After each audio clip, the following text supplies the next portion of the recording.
Je suis Maître Horace, gardien du temps et des terres d'Évreux. Et voici la Louise, ma messagère et porte-parole. Découvrez l'inattendu. Écoutez l'invisible.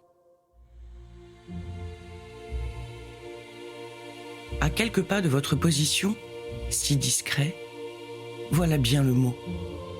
À Champigny-la-Futelaye, au sud d'Évreux, la campagne abrite un lieu de mémoire. Discret comme le silence, discret comme la pudeur du temps qui passe. Sous ces pelouses tirées au cordeau, reposent 19 954 soldats allemands, tombés après le débarquement. Parmi eux, une poignée de femmes. Autant de destins fauchés dans le tumulte de la bataille de Normandie.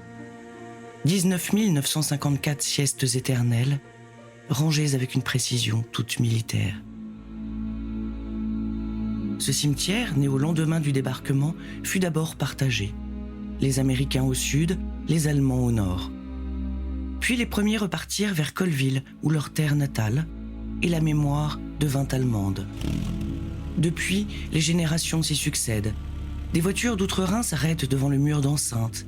Les visiteurs franchissent un modeste bâtiment d'accueil, consultent le registre des morts sur la gauche et arpentent les allées pavées à la recherche. Des enfants, des petits-enfants déposent une fleur, une photo, un mot. Un voyage de 1000 kilomètres pour rendre hommage, renouer, comprendre parfois. Chaque pierre tombale en forme de croix est gravée de 4 noms et 8 dates. Pas suffisamment de place pour autant de vies anéanties, il faut optimiser. Pas de gloire, pas de drapeau, conformément au dispositif de sobriété imposé par le traité de Versailles de 1919 sur les sépultures des nations vaincues. Juste cette croix de calcaire, sobre et égale pour tous.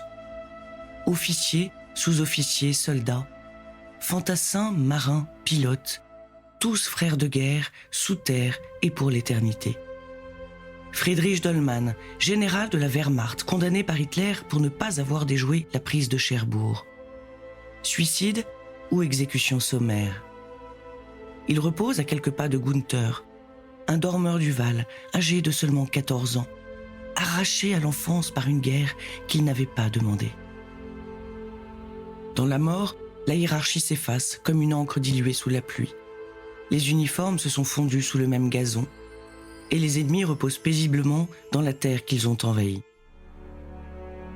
Le cimetière de Champigny fut entrepris dès 1958 par un chantier de jeunesse franco-allemand et inauguré en 1964. C'était le temps où la pacification passait par-dessus les tombes.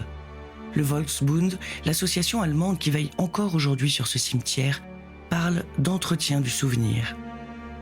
Moi, la Louise, j'y vois un jardin de discrétion et de réconciliation. Le chemin central mène à une grande croix d'acier, haute de 16 mètres, visible depuis les champs alentours. Elle domine les stèles comme un phare muet, dressé non pour rappeler la guerre, mais pour signaler le repos.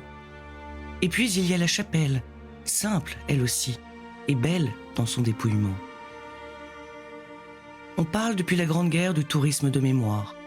Mais ici, le souvenir ne se visite pas, il s'écoute.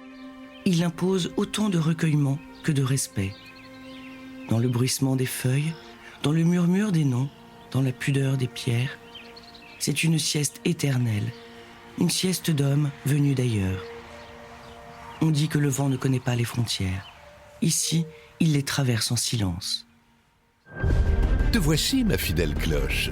Il est temps pour toi de sonner le quart d'heure.